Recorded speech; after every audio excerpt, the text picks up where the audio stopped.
कोल्हापूर जिल्ह्यातील करवीर तालुक्यातील सांगरूळ येथे शनिवारी 21 मार्च 2026 रोजी रात्री थरारक दरोड्याची घटना घडली। 5 दरोडेखोरांनी एका सराफी व्यावसायिकाला अडवून त्याला पिस्तूल रोखत प्राणघातक हल्ला केला आणि सुमारे 6 तोळे सोन्याचे दागिने लुटले।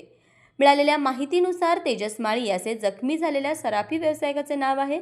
दरोडेखोराने त्याला अचानक अडवून पिस्तूल दाखवत धमकावले। त्यानंतर त्याचे हातपाय बांधले आणि तोंडात कापडाचा बोळा कोंबून त्याला जवळच्या शेतात फेकून देण्यात आले।